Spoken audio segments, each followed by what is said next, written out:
1, 2, 3, 4, 5. It's a 5-minute till showtime song. It's a cute little tune that's 5 minutes long. If you sing it real loud, you can't sing it wrong. It's a 5 minutes till showtime song.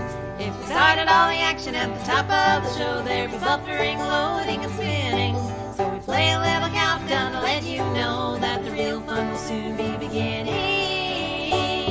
It's the 5-minute till showtime song. It's a cute little tune that's 5 minutes long. If you sing it real loud, you can't sing it wrong. It's a 5 minutes till showtime song.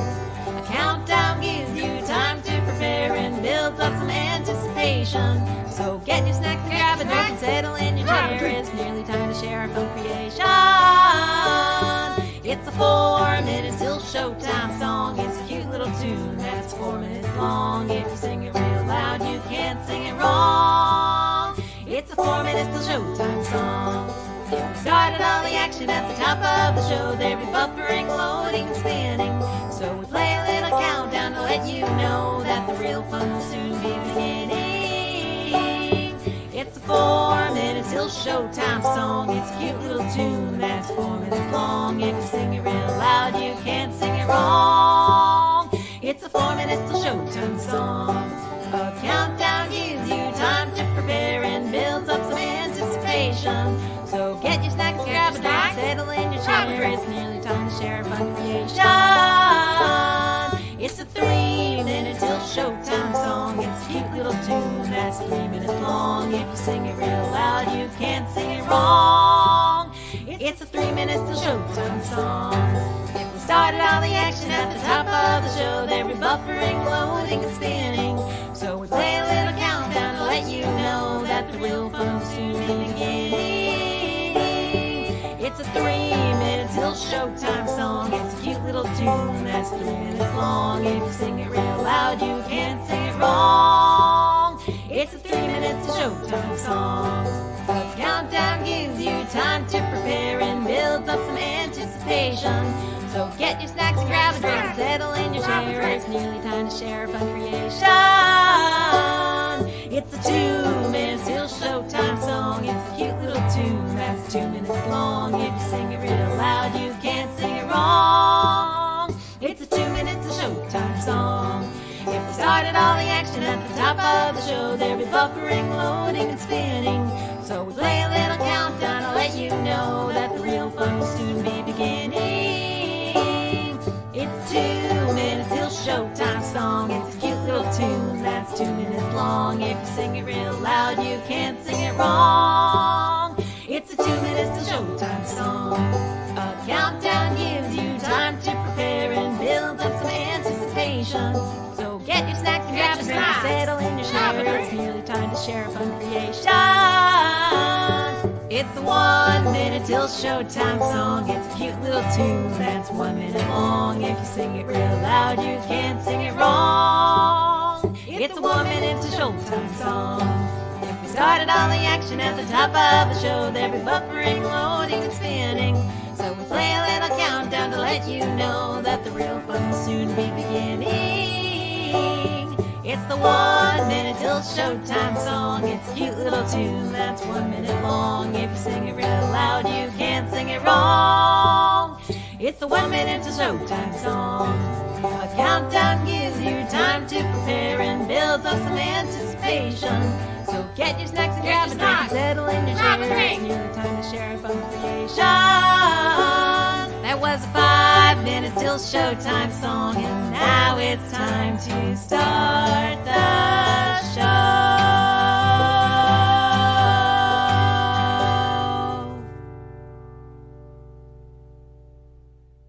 That's it.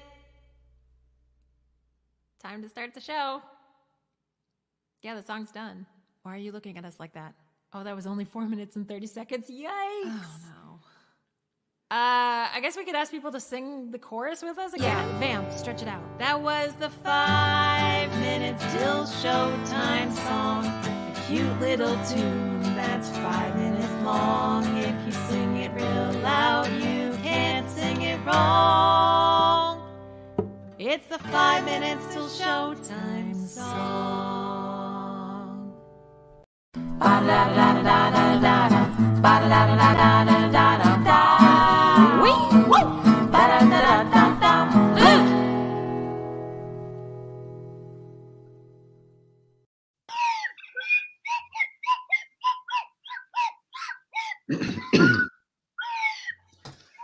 welcome to Talkin' Funny. It's the funny, silly talk show that hates sound effects.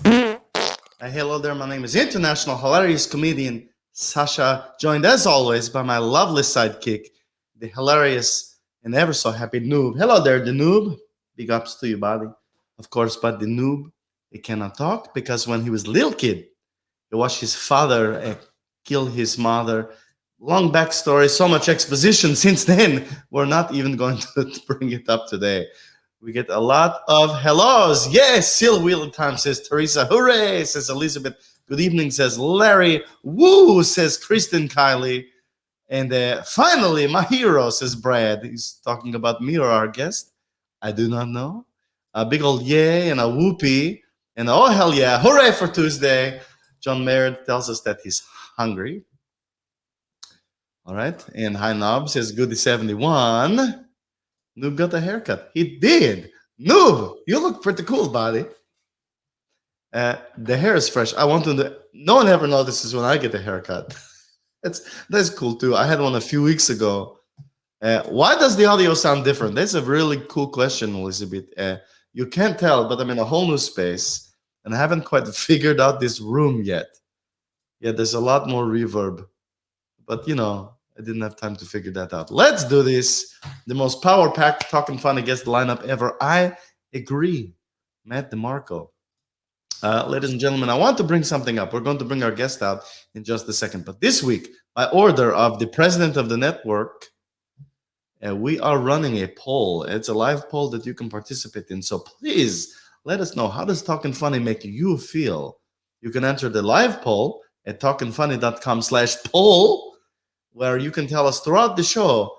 You can click on a face and show us how you feel, and we'll peek in at the results and with the president of the network later in real time. Take a look at how the show makes you feel. Ladies and gentlemen, I want to bring on our guest, the wonderful, incredible actor, and just a nice freaking guy, Mr. Bronson Pinchot. Hello there, sir. Hi. How are you?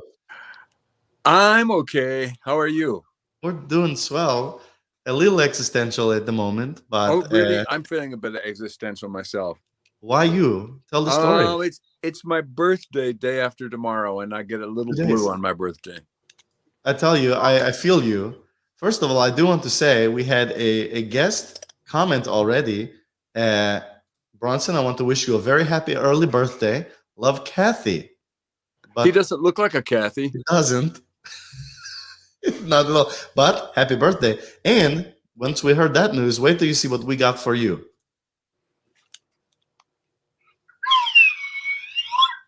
It says happy birthday, Bronson. So that's nice. Why do you feel blue when the birthday happens? There's probably a real answer for that. As far as I'm concerned, most holidays, except for the loud ones, which I ignore, make me feel a little sad. And I think it may be that on holidays, Christmas and Thanksgiving and birthdays and everything, life becomes kind of like theater.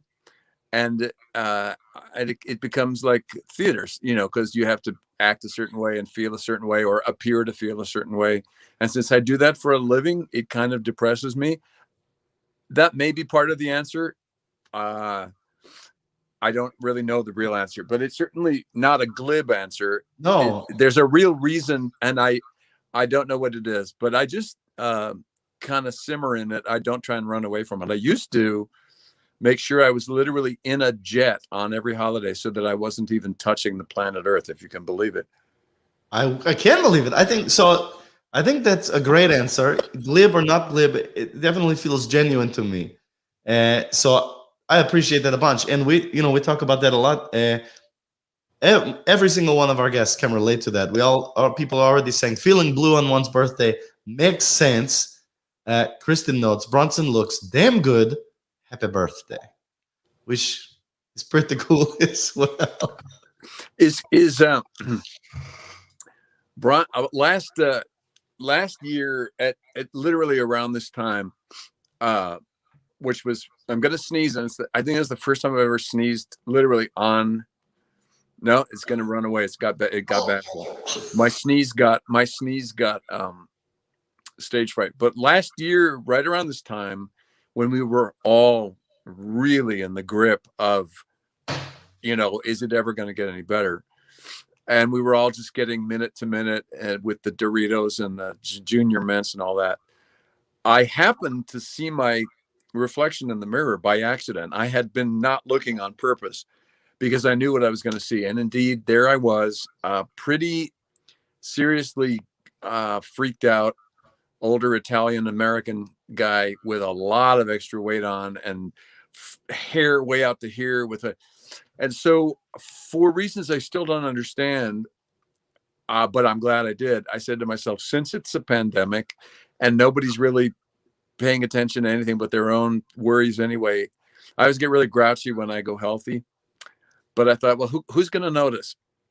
So I became a 1,000 crazy degree extreme vegan.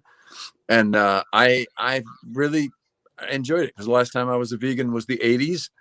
And your choices were soggy brown rice or death. There was no veganism. Veganism was the equivalent of, it was like a religion nobody really wanted to belong to it. But I'm not even sure it had a name. But anyway, I went vegan last year, and now I've shed about, I think, 8 pant sizes, maybe. Can I show the picture? Maybe we're not. Do you have it? I have it. Yeah. Yeah. Go ahead. There you go. That's. I want to say, you look incredible, right? You do, and I'm the same way in that. I always. It's so amazing how this mirror is like. I'll catch myself in the mirror, and then it's not go halfway. It's go extreme, right? And then I'll lose the weight that way. But do you think, is that maintainable for you? Do you think you're well? Stuck I've there? never maintained. No, I'll tell you the truth. I have been on many, many diets, not professionally, and also when I was younger, and they always peter out at exactly the same place, and that place is the day that everybody stops being amazed and going, "I don't believe it," and as soon as the compliments stop, the Reese's peanut butter cups begin, because I think every single time I've ever done it, somebody else designed it, a trainer, a nutritionist, or whatever. And if you let yourself go, as only actors can, and then you get your shit together. Can I say shit? Please, Yeah. A few times if you don't mind. What I have noticed, to my shame and to my eternal dishonor, is as soon as for the first 6 weeks after you get your act together, everybody says, oh my god, I didn't believe it was you. And then when that just stops, because you're the new you is the new normal, that's usually when I start cheating. But this one, I got to where I am now last November, and November, December, January, February, March, April, May. Yeah, it's the first one I've ever maintained, and that's because I designed it myself, and I've put a few people on it because they couldn't help noticing that I had lost so much, and so I call it the BP4G, because there's 4 guidelines, and my name is BP.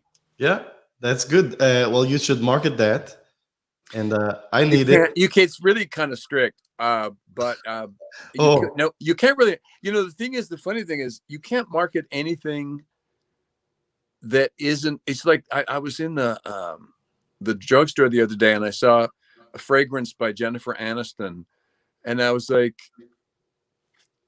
how much of that can you really sell, Jennifer Aniston? I like her. I've met her. I think she's really delightful. But how did she smell? Well, she smelled a little bit like turkey jerky that's been marinated in Kool-Aid, just a little bit. I'm kidding. I found her as attractive, if not more attractive, in person than she is on screen. She was ripped. Are you farting? Oh, Sometimes, but no, sometimes the noob's mic gets a little funky. she was more appealing and more adorable and more Jennifer Aniston-y in person than she even is on the screen, which is saying something.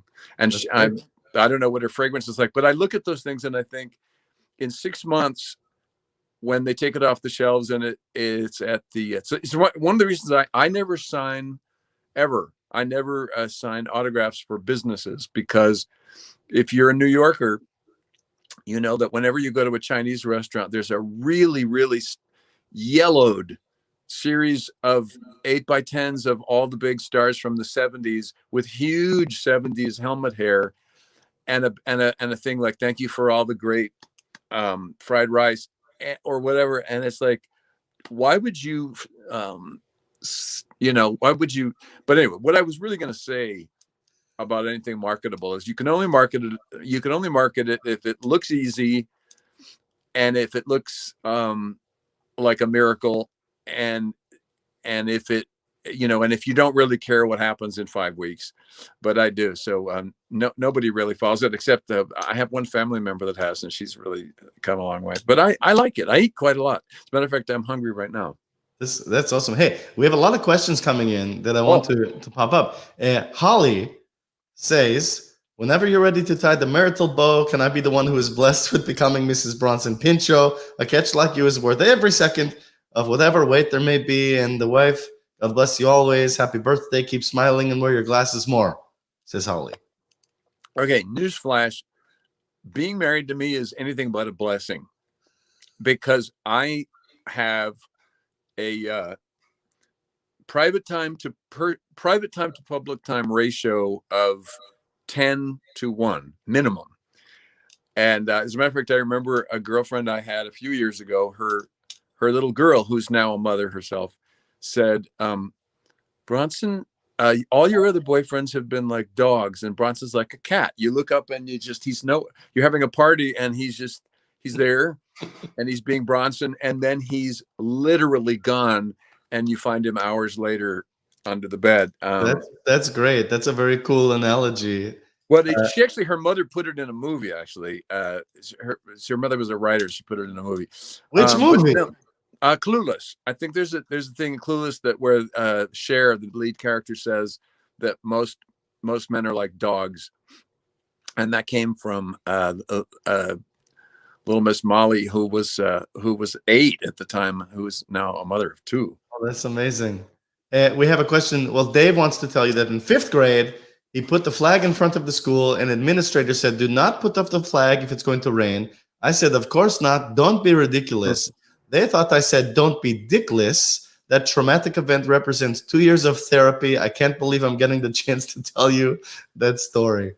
Actually, it's something very similar happened to me in True Romance. It was at the dawn. It was at the very dawn of cell phones. They didn't work very well at all, but I was supposed to be on the phone with my character's boss, who was played by Saul Rubinek. And I asked Saul and the director, would it be okay if Saul actually called the cell phone? Because then it'll be more real. And I always think real is better than phony. So he kindly did, but he was driving, and it was 1993 or something. They were really, so he was on the phone, and I said something about, well, then I can do this Coke deal through Dick. And he said, as in the script, who the fuck is Dick? But it came out sounding exactly like, I want you to suck his dick. Even though I knew what was in the script, I stayed with the reality, and I said to him, you want me to suck his dick? And that's in the movie. So it's a similar. That's great. But have you been in therapy for years? No, I was in therapy for years because I put it off so many years. I badly needed therapy. You're, I hope, joking about your sidekick's reason for being quiet, but I actually did experience that, and I was in therapy for a good long time. Hold on. Now, when you say experience that, do you mean one of your parents was responsible for the death of another one of your parents? Tried his hardest to make it happen in front of me when I was a little boy. I don't know how he didn't succeed, because he was very strong and she was very, very, very at close to expiration, but somehow she pulled it out just like in a movie.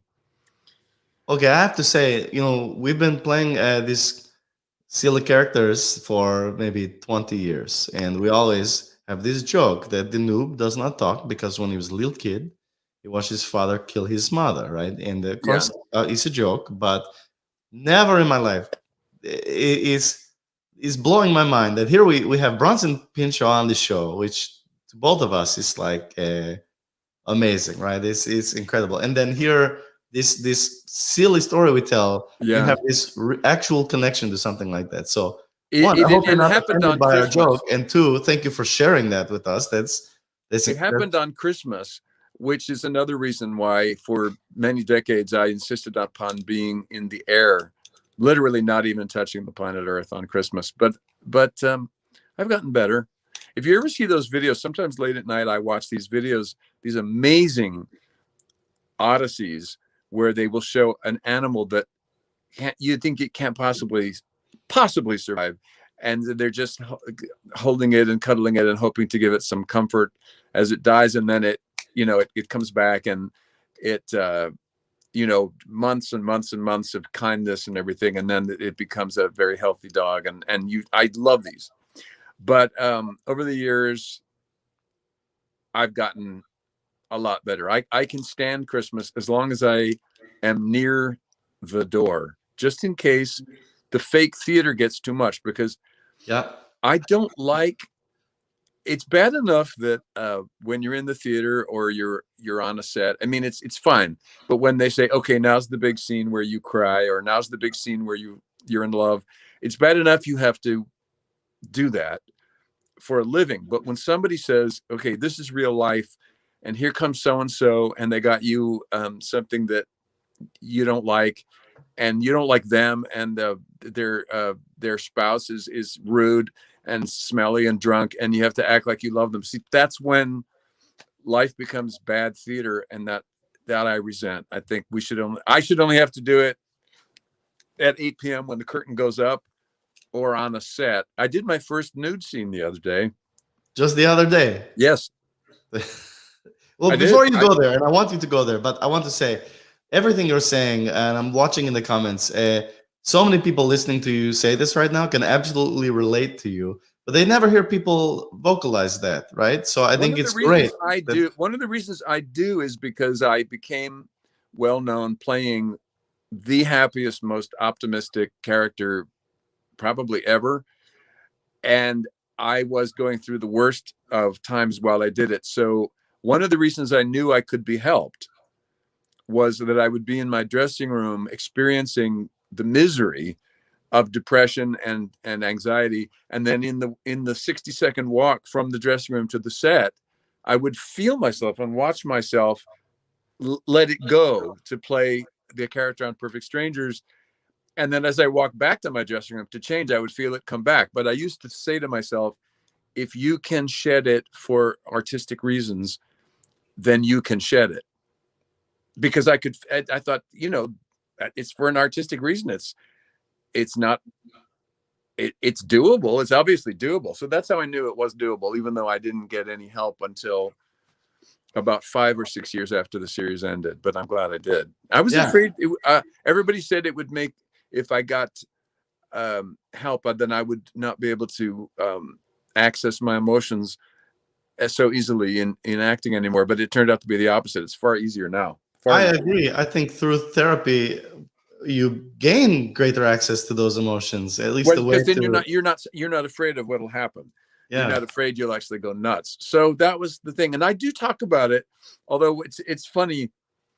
There was a New York Post article about me which touched on this a few weeks ago, and I thought, well, okay, it's important, especially because the character is almost synonymous with joy.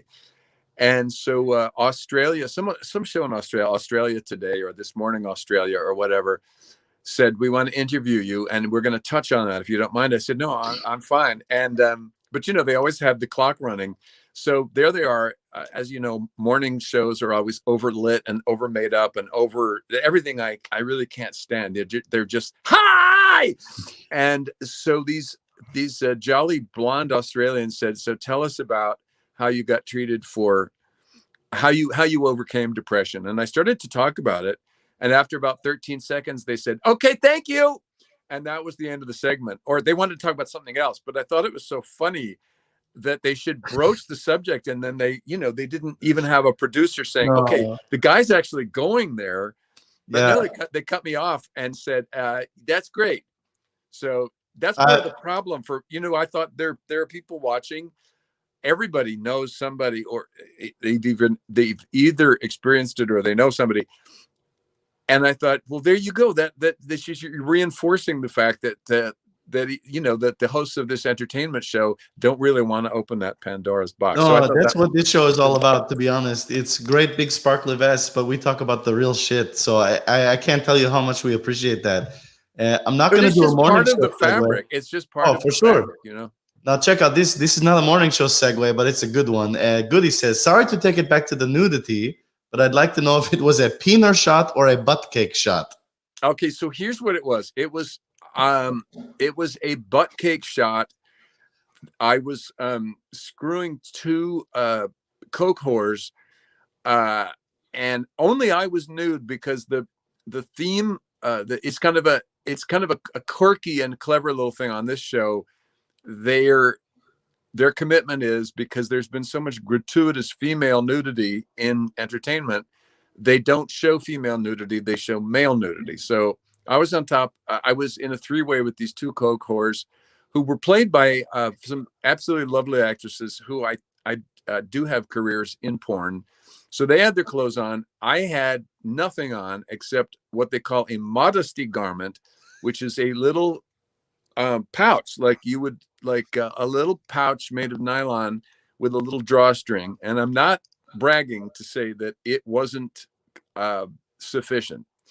So my ass. You are bragging to say that. No, I'm not. It just wouldn't stay on. And the reason I say this is that I was humping them, and the camera was showing me from behind. And then I was supposed to turn over my shoulder, and my wife walks in, and she says, "How could you?" And then she dies of shock. So the director said, "Bronson, could you please start to get up?" And I said, "Sure, I'm not ashamed." But every time I got up, the little modesty garment would fall off. And I guess as I made my way to the edge of the bed, I guess he was swinging. And so every time I got back in position on top of these actresses, they would say, "It looks like a baby elephant taking a walk." That is high praise. It was actually, when you're doing a thing like that, it's all about the adrenaline and the bravado. But a couple of days later, I was lying in bed thinking, two porn actresses were coming up with similes for my junk, and I didn't really think. But anyway, as my manager said the other day, I said, I did another interview. Gosh, maybe yesterday or something, and all they wanted to talk about was the old days. And she said, "How did it go?" And I said, "Well, I'll be happy when I'm not really exclusively in the." Excuse me, I burped. So I've sneezed and burped and told you about my junk. But anyway, she said, "How did it go?" And meaning, all they wanted to talk about was Beverly Hills Cop and Perfect Strangers. I said, I'll be glad when I'm no longer exclusively in the nostalgia business. Now, this manager has gotten me some amazing roles playing cannibal murderers on NCIS and different. And then she just got me this one where I was humping these coke whores. So she said to me, just remember, the more people you kill and the more coke whores you hump, the better it's going to get. And I said, if that isn't a t-shirt. It should be. Bronson, I want to say two things. Your story about humping these ladies in a modesty garment makes me happy to hear that Perfect Strangers is coming back. That's great. That's a really cool twist for an episode, but I can't wait to see how that plays out. Well, I wish I had kept the little modesty garment. It was so, but I know it would have been a great eBay item. But it would have had to have documentation, DNA documentation. Oh my goodness! Oh, that's wonderful, and I appreciate. We had we had Tom Arnold on a few weeks ago, and the last thing we want to do is ask him about Roseanne or about the Donald Trump stuff. No, we want to. I love to hear these stories from you to get a feel How did for. It go? Tom is a very interesting guy. He really is an interesting guy. Very. The thing about him is, I think I understand him a lot because we did a show. We actually did Battle of the Network Stars together. But what's interesting about Tom is, like me, and for about the same reasons as I do, we have what I call, I didn't say this to him, but actors like us who have an expectation, it's like we half think, oh, you're going to just harp on those same two things. So we have like a riot shield, it's invisible, you can see us, but just in case you are unwilling to do anything but stick with the tried and true, we've got the riot shield ready. And then if you surprise us and you don't just stick with the tried and true, then we toss it aside. And that's what he's very much like. Yeah, that's what he's like. He has amazing stories as well. Yeah. Hey, Bronson, and we've kept you for a long time. Do you have time to play a quick game? Of course. I'll probably have to put my glasses on. Aren't they hilarious? I like them. I think they're very handsome. So this game is called Tooth B Wants His Milk Delivery. And the way this works is you are the silly milkman, and you forgot to bring Tooth B his milk. But all the houses look the same, and you have to figure out which house does Tooth B live in to deliver his milk. An easy game. So where are we looking first, Bronson? Middle of the bottom. Middle of the bottom. Nope. Upper right. Nope, that's this fellow. Lower left. Lower left. No, it's this little bunny rabbit person. Directly above the middle top. Okay, it's just these couple of dudes hanging out. Upper left. Oh, it's this fella. Wait, he needs a modesty garment. He's got a nice little modesty garment. No. It fits about as well as I did. All right, and bottom right. There you go, Bobby. You found Tooth B. Oh, it's now cute. You can deliver his milk. So, we talk about the deep topics, and we also play the important games as well on this show. But hey, you said sometimes people throw you for a loop. I want to bring on a couple of our regulars to ask you quick questions, and then you can bail on us. But here's the laugh cooker, buddy. You got a question for Bronson? Yeah, I was, when you told that story about the full nudity thing, it got me thinking, if those ladies had said to me, it looked like a baby elephant, I'd go home and think, why did they say a baby elephant? Did that bother you at all? No. What they meant was that it was swinging back and forth like when a baby elephant follows its mother, and it kind of is like, like that. A clumsy kind of. Oh, wait. So you say the penis was the trunk part, you think? The penis was the whole bababy elephant. Oh. It was. Okay. I'd love to see rear, it. Because... It was the rear of the elephant with the tail, because the director kept saying, I need it to look like you're going to hop off the bed and go to your wife because she's just died. And I know you don't want to do that because you're nude. And where's cousin Larry during this event? I mean, there you go. There's the cousin Larry riot shield. Okay. I'm kidding. Listen, I had one idea of what it looked like, and now I have a completely different idea of what it looks like. And they're all wonderful. To tell you the truth, number one, we're going to get off it right now. Number two, that I could have asked for more clarification, but just so you know, there's something on a set today in these days called an intimacy coach, and the intimacy coach is there to make sure that everything is above board and proper and actually kind of super prissy. So the intimacy coach was standing right there, and she took a flesh-colored yoga mat and a big pair of shears and cut out a sort of an hourglass shape so that the young lady that I was on top of could have a flesh-colored yoga mat thing between my humping modesty garment clad junk and herself. And of course I did not raise my hand and say, but if you Google her, you will see.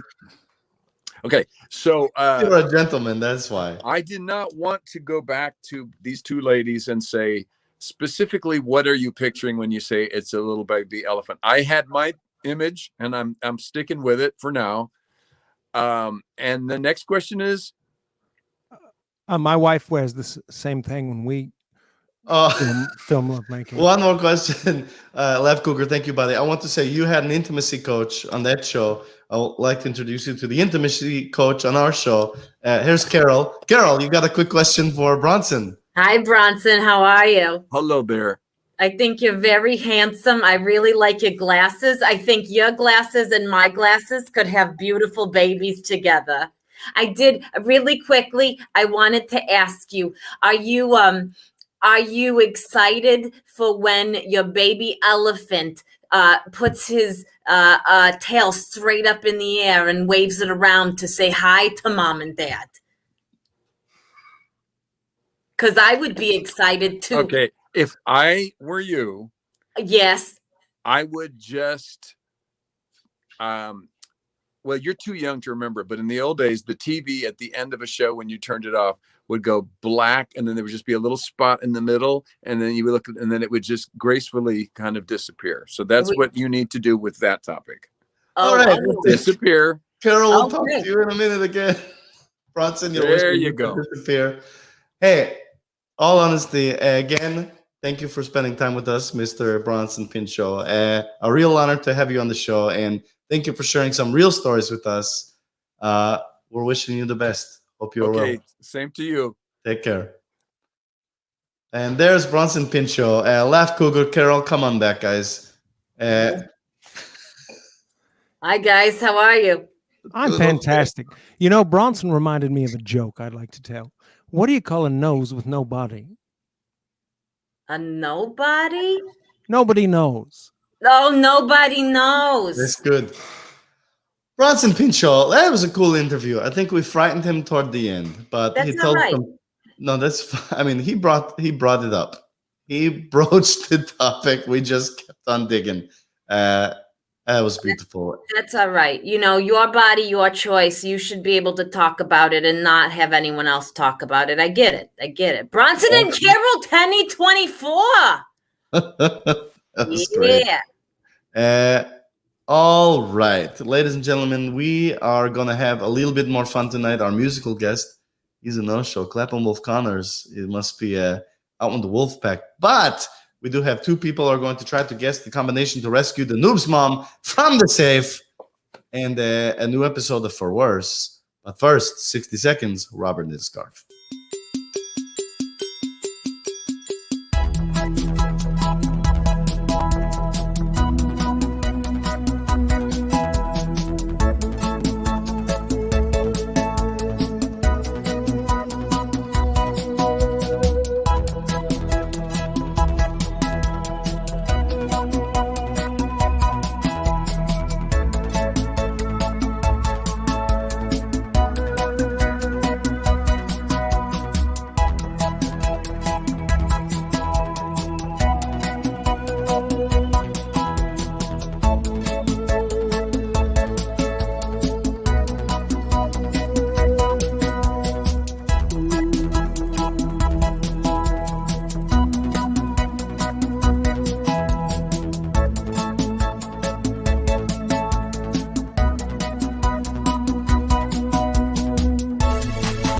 I do. No, I do. For better or for worse.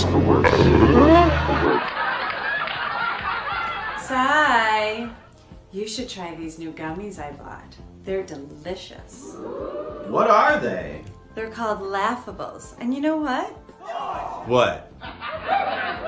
I've never had one and not laughed. Well, I've never had one, and I've never laughed.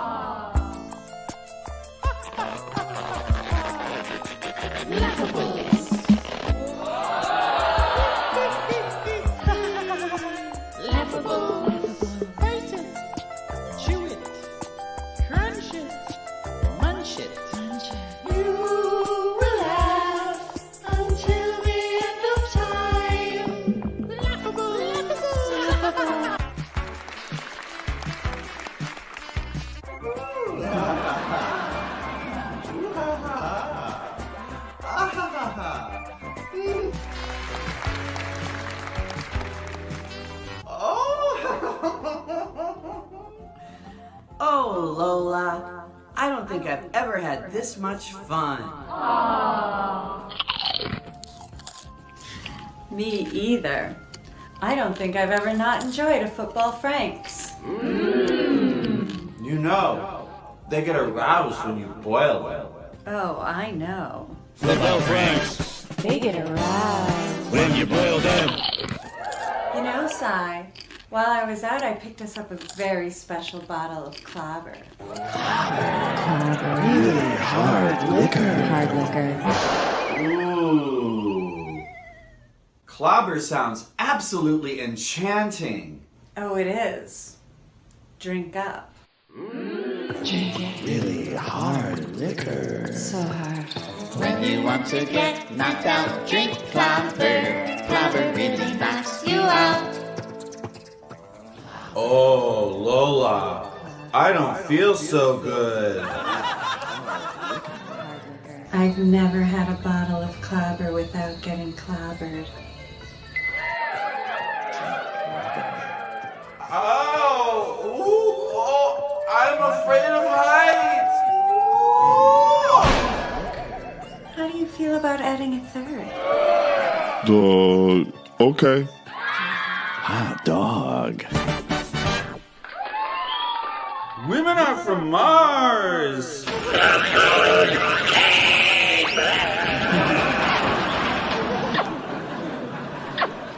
And Menage are from Peanut. Finally.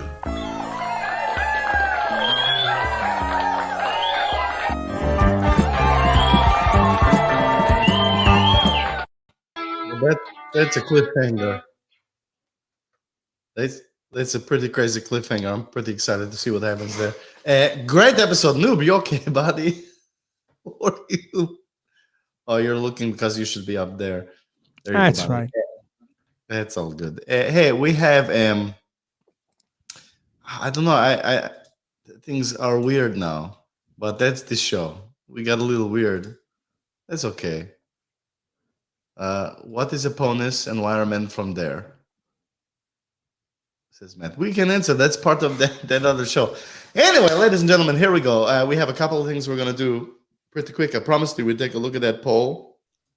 Mr. Louis Hirsch, how are you, sir? I'm good. How are you? We're doing okay. So, as you requested, we've been running a poll asking people how they feel when they watch Talkin' Funny, and we have some live results. Both of them.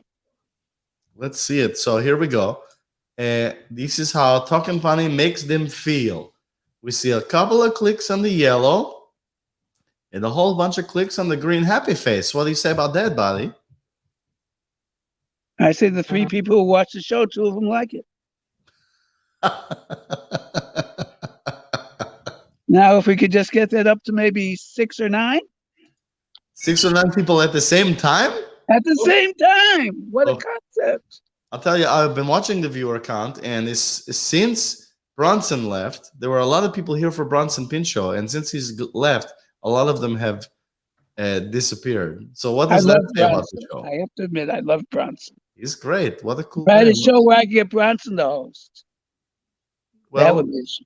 sounds like he's got a show, and it sounds. I don't know if you can beat that for Too interest. bad. Yeah. 69. A couple people noticed that you said 6 and 9. I'm glad 6 and 9, yeah. Hey, so, like that sexy thing. 69. I'm a sexy guy.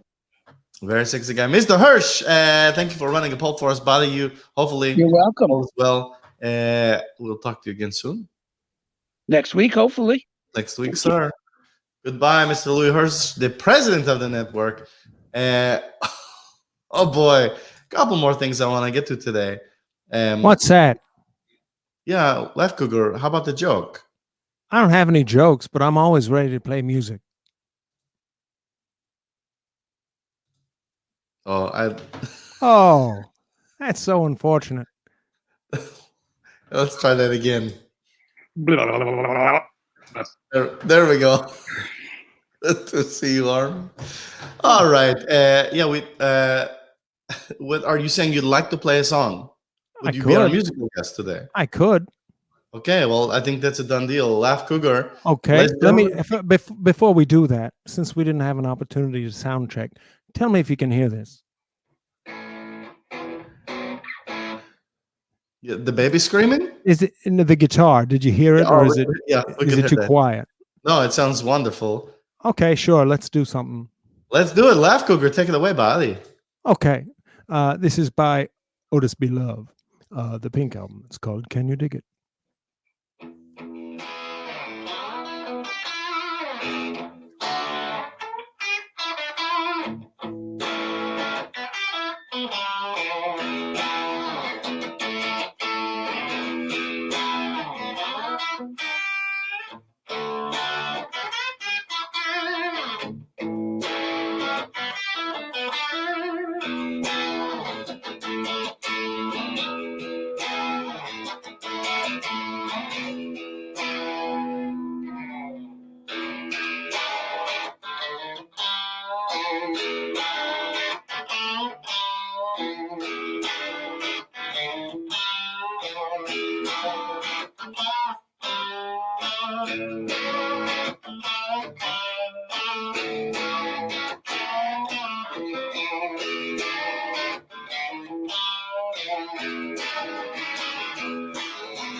Then dance in the ocean if it makes you well. You can speak of devotion from a prison cell. Yeah. Can you dig it? Can you dig me? Yeah. I just read a book by Vonnegut. It blew me right out of my mind. Yeah.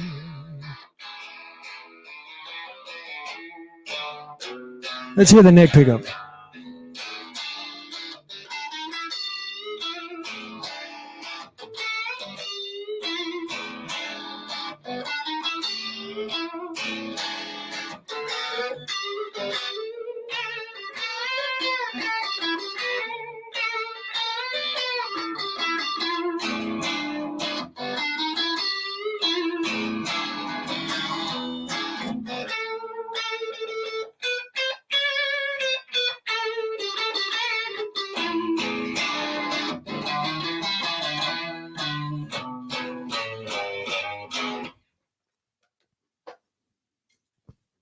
That's it.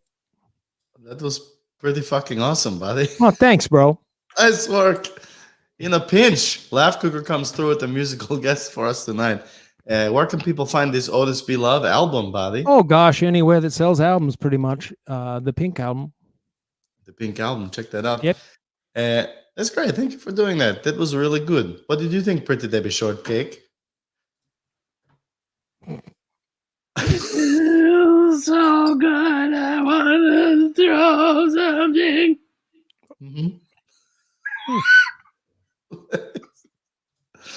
All right, ladies and gentlemen. She's a perfect 10 at 62. Carol's here to counsel you. Hey, ask her now for some advice. I bet you won't ask her twice. Oh, Carol, Carol fixes your life.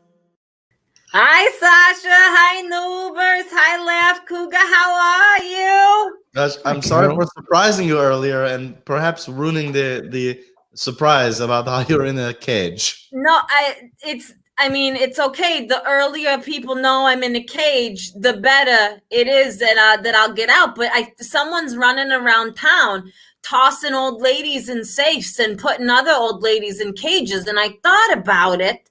I was thinking, who could possibly do this? Who could hate women so much? And I was like, it's Bronson. Bronson did this to me. Can you believe it? I can't, and I don't. But you know, when he referred to ladies as co-cores, I knew there was something off. It's all right. It's all right. No, BDSM is right. Yeah, co-cores. Co-cores. Yeah. But so that's a shame that you were in the cage. I hope you were being fed. I had some old pasta earlier, so it was a little dry, but I washed it down with just some cold tomato sauce. It's nice when it's dry. It's a little crunchy. That's Italiano. Yeah, it's al dente. Carol, I like it al dente, yeah. Does this look infected to you? Says Larry. Oh, Larry, is that your testicles in the jar there? Is that what that is? They shouldn't be in a jar, so they're not infected. They're just dissected. That's good. That's very good. Carol, what did you say that rubbed Bronny the wrong way? You know, that's a really great question, Goody 71. I was thinking about it, and I was stressed out, and I was analyzing, and I was like, oh no, I pissed off a star. And then I was like, you know what? It's okay. Because sometimes people hate themselves and they have to take it out on other people. I don't think you made him mad. I thought he was just trying to make a joke and it misfired and sounded really serious. No, I got scared. But I also think maybe he just wanted to go. Because when I said that we got 2 questions and then after left, Cougar is like, all right, what's the second question? He wanted to get the heck out of it. He was ready. He didn't want to talk about his penis anymore. I get it. And that's tough. I could go on all day about mine. I mean, I always want to talk about my vagina, so I don't understand it. Well, different strokes for different folks. That's fair. Carol, my husband gets a chub each time Pretty Debbie Shortcake gets on screen, and I feel inadequate. Please advise. Oh, Ree. You can't compare yourself to girls that wear short dresses. You'll never be good enough. And I want you to know that you're more than a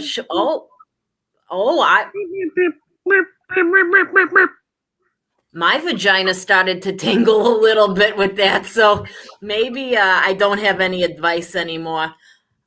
Brad, Brad, a 2-pump chump with the 1-inch baby elephant. Why am I still single? Now, Brad, do I need to answer that question? Yeah, he answers a question. He asks and answered. Asked and answered, Brad. He couldn't handle a good caroling. That's good. It's all right. It's all right. Carol, she's an acquired taste, It's all right. Oh, boy. He hears carols. He's got to be in an airplane. Yeah, that's right. That's right. I reminded him of A Christmas Carol, and he needed the fleet. It's okay. It's all right. That's good.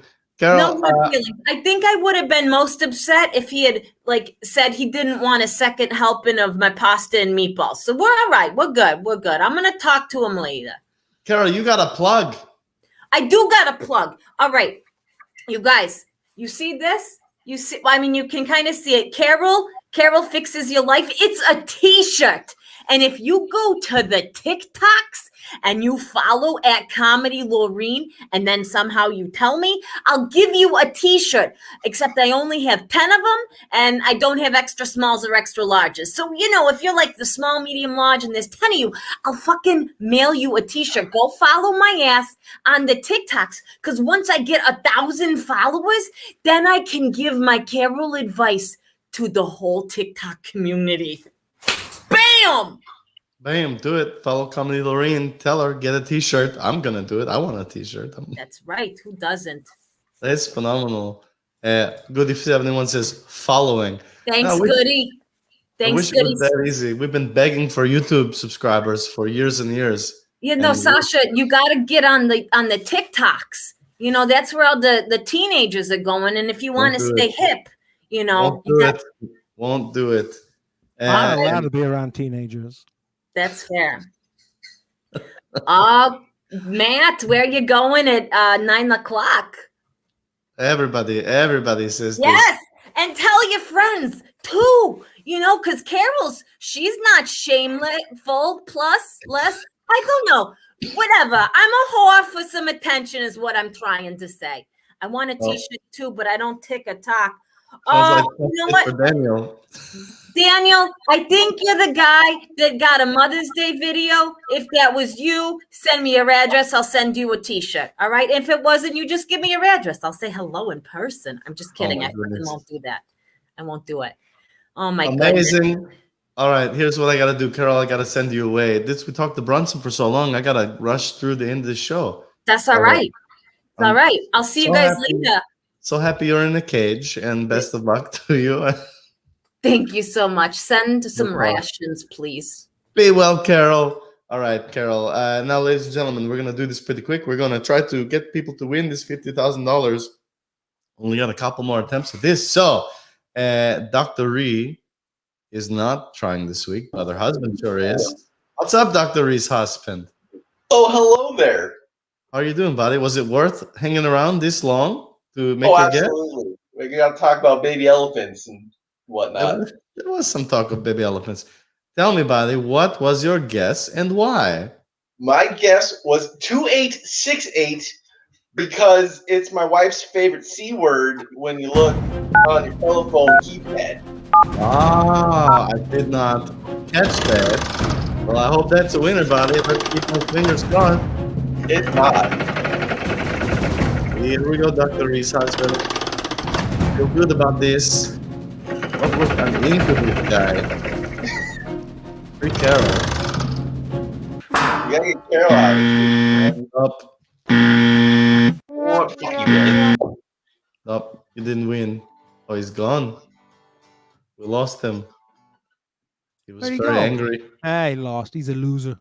And Roger Ryan just heads up everyone. He's taking a little break for something. But we're not going to wait for him to come back. We're going to barrel on forward. Hello, Ramona. How are you? Hi. It's good to I'm see good. you. I'm hoping third time's the charm here tonight. I believe third time's always the charm. What was your guess and why did you guess it? 7206, and that is my dog's birthday. 7206 was your dog's birthday? Yeah, she's gonna be 15 in July. That's amazing. Well, I hope it's a very happy birthday. What's your dog's name? Mia. Mia. What kind of dog is Mia? She's a Shih Tzu. So she was born on the 72nd day or July. I can get her in the camera here. Where is she? There we see a paw. She's sleeping. It's adorable. Oh, big money for me and the dog. Let's do this. Let's win. Bummer. That's a super bummer. We're very sorry, It's a Ramona. bummer. Oh well. Okay, well, we'll talk again. Be well. Bye. All right, that was Ramona. Ladies and gentlemen, we only have 4 more guesses, and we have 2 more shows. So that's it. 2 more shows where people are going to try to crack open that safe. And at the end of 2 more shows from now, if you remember, it's going to explode. And whatever money or person is inside is going to disappear and die from explosion factor. Isn't that right, Michael Laird, the peanut? Oh, you do that, the noob. Okay. Anyway, guys, fun show. Long show tonight. We appreciate those of you who have stuck around. Look at this, what he did. That to that. That's incredible. And it was really cool for him. Yeah, it's cool that he shared that story with us. Next, so we had this whole reveal over all the different guests, but then I got sick and we missed the show and it's all shot to shit. So very happy that Bronson's here. We have 2 more guests on the show. Next week, I listed him as the Hollywood hunk, ladies and gentlemen, from my favorite movie, hope maybe your favorite movie as well, from The Room. Mr. Greg Sestero is going to join us with musical guests BB Hayes and the Chick Queen. Greg Sestero from The Room. Have you seen The Room, Left Cougar? I have, as a matter of fact, yes. Yeah. And I saw the film they made about The Room.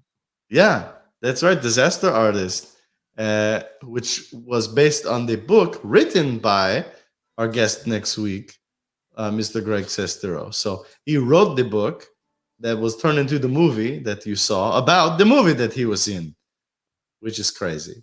But you know, it's going to be fun to talk to him. We've been trying to get Tommy Wiseau on the show, but it's a little harder. He doesn't reply to emails in the same friendly way as Greg's manager does. So, well, hopefully he'll throw a little football with us. Oh, hi, Mark. That's right. I'm sure we'll hear that a couple of times. Fuck off, no way. Fuck off to you too, Zimmer Brooks. OMG. Oh, fuck Greg. That's right. Wow, he's cute. Awesome. I've met him in person and he's very, very nice. Well, then you're famous. Great football scene. That's right. That's a great football scene. You're my favorite customer. He wasn't in that scene. I really want to know what his favorite trial bite is. People are very strange these days. Get Greg and Carol together for a segment, Barbara? How could we not? Anywho, we had fun tonight. Thank you for tuning in. Only 2 more shows. 2 more shows this season, 2 more shows forever. We don't know. It's all up to Louis Hirsch, the network president. So hopefully we end the show with a bang. Not the exploding one that kills your mom again, Noob, but the happy bang. All right. See you next week.